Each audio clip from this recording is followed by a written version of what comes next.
Radio Educación fue creada el 30 de noviembre de 1924 por iniciativa del entonces secretario de Educación Pública, José Vasconcelos, con el propósito de aprovechar el potencial de la radio en beneficio de las tareas educativas y culturales del país. Bajo las siglas CYE, Cultura y Educación, la nueva estación de radio inició transmisiones con la toma de posesión del presidente Plutarco Elías Calles.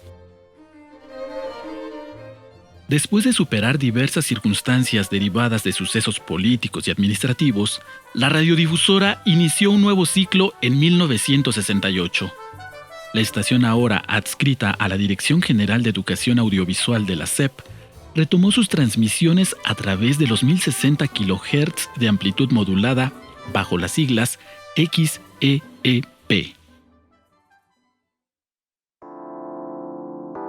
Actualmente, Radio Educación es un órgano desconcentrado de la Secretaría de Cultura, cuyo trabajo sustantivo consiste en fomentar y difundir las expresiones educativas, culturales y artísticas de México a través de la radio. Tiene a su cargo la transmisión de 5 señales, 3 en la Ciudad de México, 1 en Yucatán y otra en Sonora. Además, transmite y genera contenidos para plataformas y redes sociales. El acervo de Radio Educación se compone de su fondo de producciones, sus colecciones de música y de producciones externas. En particular, el fondo de producciones consta de 120,000 documentos contenidos en 71,000 cintas de carrete abierto, 30,000 discos compactos y 3,000 cassettes y DATs, además de 5,200 documentos nativos digitales. Actualmente hay 9,000 programas digitalizados a partir de cintas de carrete abierto y 8,500 programas extraídos de discos compactos. Los archivos digitalizados y los nativos digitales suman 22,700 documentos que representan el 19% del acervo. El acervo se compone de documentos producidos de 1969 a la fecha.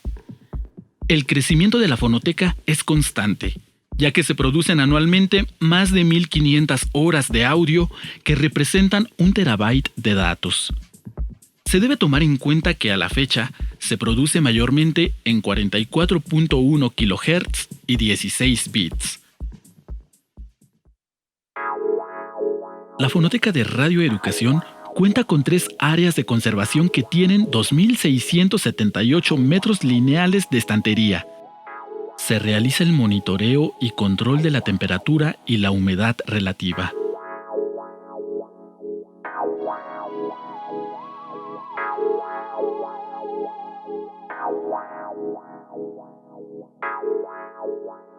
Actualmente hay disponibilidad de 4 terabytes de espacio en el servidor de la emisora, donde se almacena una parte de los documentos sonoros. Desafortunadamente no se cuenta con redundancia.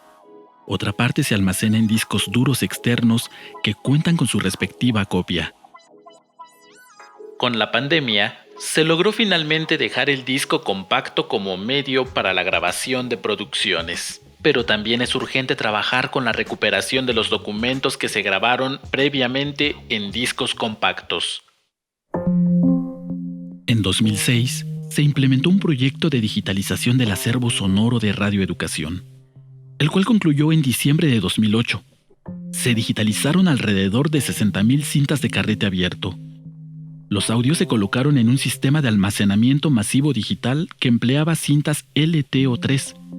Se realizó la catalogación de esos materiales empleando la aplicación Transcore. Ambos sistemas no recibieron el soporte adecuado ni las actualizaciones necesarias, por lo que colapsaron. De ese trabajo de digitalización, se conservan 30,000 archivos en baja resolución para consulta. Ocasionalmente, han servido para transmisión o producción, pero no reúnen las características de preservación. Aún se conservan los cassettes de cintas LTO3 y el servidor sin que éste se haya podido reactivar. Se trabaja con la Fonoteca Nacional para la digitalización de cintas de carrete abierto. Y en la institución también se realizan algunas actividades para avanzar en esta materia. El proceso de catalogación ha tenido diversas etapas. Después de dejar las fichas en papel, Winisys y Transcore, se decidió emplear Excel por su compatibilidad con bases de datos administradas en SQL. En una etapa de prueba se diseñó un inventario catálogo basado en lenguajes como HTML, PHP y SQL. Estas herramientas demandan crecimiento, actualización y administración. Desafortunadamente, no se cuenta con el personal que realice esas actividades. Finalmente, después de probar otras aplicaciones, se han hecho pruebas con Tainacan, que es un plugin para WordPress, ambas herramientas de software libre. Igualmente emplea una base de datos soportada en SQL y PHP. El ingreso de la información documental se hace a través de tablas de Excel en formato CSV. Los criterios de catalogación se basan en la norma mexicana. Después de la etapa en la que se hicieron pruebas para evaluar Tainacan, se consideran 3 fases más. Catálogo abierto a los usuarios de radioeducación, en proceso. Catálogo abierto al público en general, a futuro. Vinculación del catálogo con los audios para consulta y eventual descarga, a futuro. El inventario de producciones de radioeducación se encuentra en un 90% de avance. La catalogación de primero y segundo nivel en un 70%. A través del programa de dotación de contenidos, Radioeducación comparte sus producciones con un importante número de radios públicas del país y algunas más en el extranjero. Además, recibe solicitudes de investigadores, estudiantes, profesores, bibliotecas e incluso los centros de readaptación social. Entre 2013 y 2022 se han entregado 138,000 archivos de audio.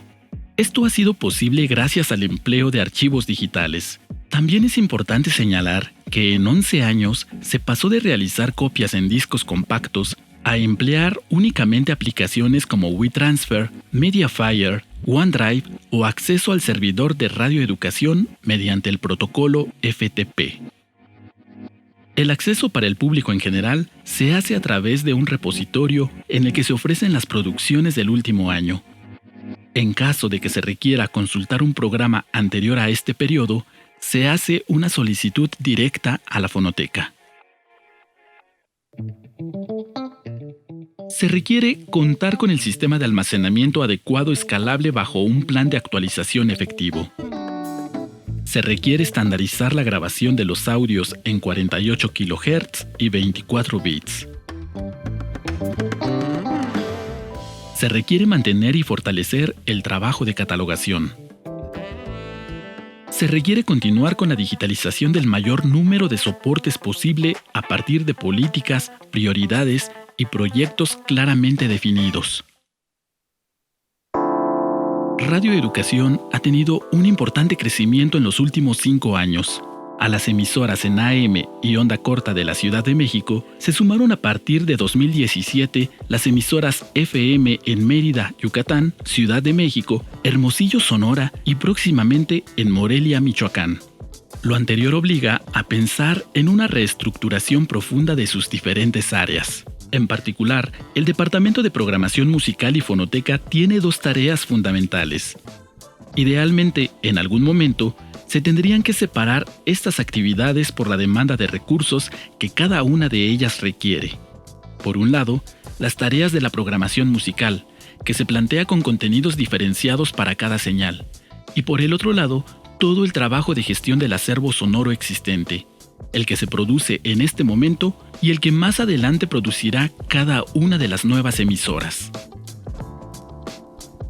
Además de los recursos financieros y materiales que implican las tareas por venir, sería importante que al equipo de fonotecarios y documentalistas existente se integre una persona del área de informática y otra del área de la archivonomía-bibliotecología, para atender tareas específicas de la conservación y documentación de archivos digitales.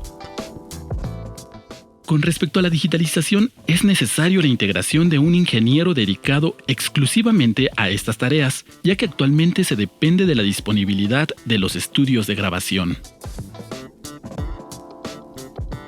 Finalmente, de manera paralela, Será indispensable continuar con la capacitación y actualización del personal que actualmente labora en el Departamento de Programación Musical y Fonoteca.